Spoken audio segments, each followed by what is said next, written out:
Hello viewers, TS government నుంచి ఇప్పుడు ఒక వార్త తేలడం జరిగింది. ఎవరైతే వివిధ రకాలుగా పెన్షన్ పొందుతున్న వారు ఉన్నారో వాళ్ళందరికీ కూడా జనవరి మాసానికి సంబంధించిన పింఛన్ ఏదైతే ఉందో అది పాత పద్ధతిలోనే రిలీజ్ చేయడం జరిగింది. ఈ 24, 25 నుంచి 27వ తారీఖు, 29వ తారీఖు వరకు అందరికీ అందనున్నది. అది ముఖ్యంగా గత నెల ఎక్కడి నుంచి అయితే ప్రవేశపెట్టి చేసి ఇవ్వడం జరిగిందో అక్కడి నుండే ఒక్కొక్క జిల్లాల వారీగా అందించడం అంటూ జరుగుతుంది.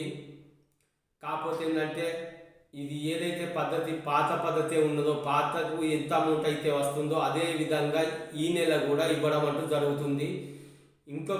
ఇకపోతే ఇంకొక నెల 2 నెలలు టైం పట్టవచ్చు పెరిగిన పింఛన్లు ఇవ్వడానికి. పాత పద్ధతిలోనే పింఛన్లు రావడం జరిగింది. అందరూ మీరు ఎక్కడెక్కడ తీసుకుంటున్నారో అక్కడక్కడ తీసుకోండి.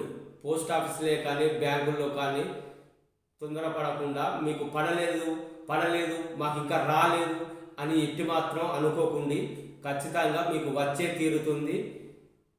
ఇవన్నీ ఇప్పటివరకు అయితే పాత పద్ధతిలో ఉన్న వారిని అందించడం జరుగుతుంది. కొత్త వాళ్ళకు ఎటువంటి సంబంధం లేదు, ఎటువంటి పింఛన్లు కూడా తీసేయలేదు ఇప్పటి వరకు. పాత పద్ధతిలో ఎందరికైతే ఉందో అందరికీ రావడం అంటూ జరుగుతుంది. Okay, thank you.